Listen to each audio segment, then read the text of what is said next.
আর আপনি দাবি করেন সুন্নি আকীদা, কিন্তু সুন্নি আকীদার যে ইমাম পথ প্রদর্শক তারা বলে যাকে সাহাবী, আপনি বলেন মুনাফিক। তাহলে আপনি কেমন আহলে সুন্নাত ওয়াল জামাত? এই ভৈরবের কনফারেন্স থেকে আমরা জানতে চাই। আরো জোরে বলেন ঠিক কিনা? আমার বাবারা ভাইয়েরা, আজকে আমিরে মুআবিয়া রাদিয়াল্লাহু তাআলাকে সমালোচনা করে চিন্তাধারা কি? তাদের চিন্তাধারা কনসেপ্ট হচ্ছে তারা আহলে বাইতকে ভালোবাসে, মাওলা আলী রাদিয়াল্লাহু তাআলাকে ভালোবাসে। এই কারণেই তারা আজকে হযরতে আমিরে মুআবিয়া রাদিয়াল্লাহু তাআলাকে সমালোচনা করে। এই কথা কোন ঠিক কিনা? তাদের দাবি আর কি এটা যে আমরা আহলে বাইতকে মাওলা আলীকে ভালোবাসি। এবার দেখেন, আজকে কেউ যদি কাউকে ভালোবাসে তার অনুগত্য, তার কথা শোনা অপরিহার্য। আপনি যদি তাহেরি সাহেবকে ভালোবাসেন আর ওনার কথা শুনবেন না, এটা আপনি মুখে মুখে ভালোবাসা, হাকিকতে ভালোবাসা নয়। আপনি আমাকে ভালোবাসেন আর আপনি আমার কথা অনুসরণ করবেন না, এটা মুখে মুখে বলেন ভালোবাসি, এটা আসল ভালোবাসা নয়। এই কথা বলেন ঠিক কিনা? দেখেন, আমি একটা দলিল দিয়ে যাচ্ছি, কারো কাছে কিতাব থাকলে নোট করে নেবেন, আমার তথ্যগুলো যাচাই করবেন।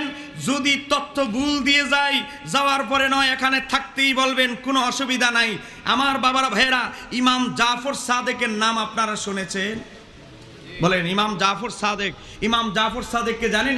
ইমাম হুসাইনের শাহজাদা ইমাম জয়নুল আবিদিন, ইমাম জয়নুল আবিদিনের শাহজাদা ইমাম বাকের, ইমাম বাকেরের শাহজাদা হচ্ছে ইমাম জাফর সাদেক। ইমাম জাফর সাদেক তার বাবা দাদার সূত্রে বর্ণনা করছে, তিনি বর্ণনা করছেন যে মাওলা আলীর সামনে একদল লোক যারা সিফফিনে আমিরে মুআবিয়া রাদিয়াল্লাহু তাআলা আনহু এবং হযরতে মাওলা আলীর সাথে যে যুদ্ধ বিগ্রহ হয়েছে, এই যুদ্ধ নিয়ে সিফফিনবাসীদেরকে গালাগালি করতেছে। এখন মাওলা আলীর সামনে যখন গালাগালি করতেছে, হযরতে মাওলা আলী রেগে গেলেন। রেগে গিয়ে কি বললেন জানেন? দলিল দিয়ে দিচ্ছি। ফাকালা, তখন হযরতে মাওলা আলী রাদিয়াল্লাহু তাআলা বলতে লাগলেন, লা তাকুলু ইল্লা খায়রান, তোমরা সিফফিনবাসী তারাও মুসলমান আমরাও মুসলমান, তাদেরকে ভালো ব্যতীত মন্দ বলবে না।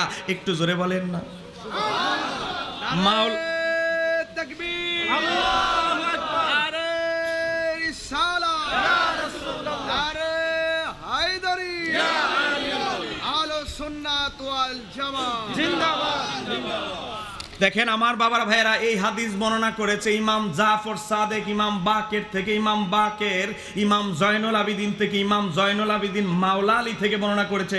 সব রাবি হচ্ছে আহলে বাইতের অন্যতম সদস্য। মাওলা আলী বলে, সিফফিনের ও যারা যুদ্ধ করেছে আমার সাথে তাদেরকে ভালো সারা মন্দ বলিও না।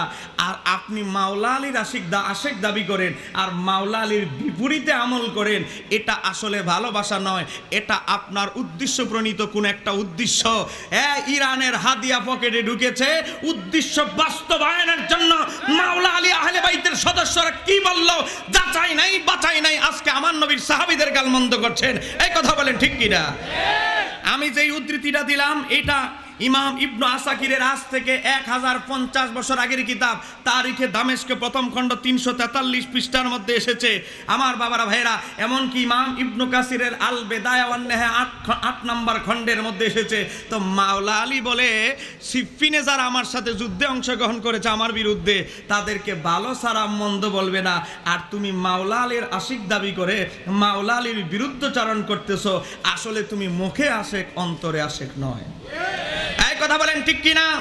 কারো যদি হিম্মত থাকে এই হাদিসটা যে সনদগতভাবে দুর্বল প্রমাণ করতে পারে, এই ভৈরবের জমিন থেকে বলে যাচ্ছি, ওপেন চ্যালেঞ্জ, এই হাদিসের সমস্ত রাবি আহলে বাইতের সদস্য এবং ইমাম জাফর সাদেক থেকে ইমাম ইসহাক ইবনে রাহবিয়া, সাইর মাযহাব ছাড়া যেই মাযহাব এক প্রসিদ্ধ ছিল সেটা হচ্ছে ইমাম ইসহাক ইবনে রাহবিয়ার মাযহাব। সেই ইমাম ইসহাক ইবনে রাহবিয়া ইমাম জাফর সাদেক থেকে হাদিসের রওয়ায়াত করেছেন। জোরে কোন মারহাবা।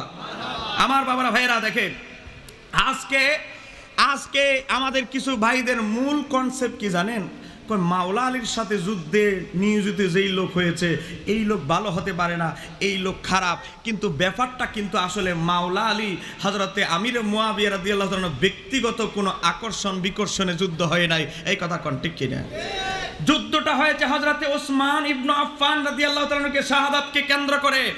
আমার বাবারা ভাইয়েরা, দেখেন হযরতে ওসমান ইবনে আফফান রাদিয়াল্লাহু তাআলা এই যে শাহাদাতকে কেন্দ্র করে যে যুদ্ধ হয়েছে, আজকে তারা যেই কিতাব থেকে দলিল দেয়, বেশিরভাগ ক্ষেত্রে যেই কিতাব থেকে দলিল দেয়, সেই কিতাবটার নাম হচ্ছে আল বিদায়া ওয়ান নেহায়া। আমার বাবার ভাইরা দেখেন, এটা আমরা অনুবাদ করি নাই, এটা ইসলামিক ফাউন্ডেশন বাংলাদেশ গভর্নমেন্ট অনুবাদ করেছে। আমার বাবার ভাইরা, আরবিটাও আমার গাড়িতে আছে, বাংলাটাও আছে, এটা আমরা অনুবাদ করি নাই। দেখেন আসলে হযরতে আমির মুয়াবিয়া রাদিয়াল্লাহু তাআলা এবং মাওলা আলীর যুদ্ধেরই প্রেক্ষাপটটা আসলে কি থেকে হয়েছিল সনদ সহকারে আমি দেখাচ্ছি। সনদ ছাড়া ইতিহাস আমরাও দলিল দেই না।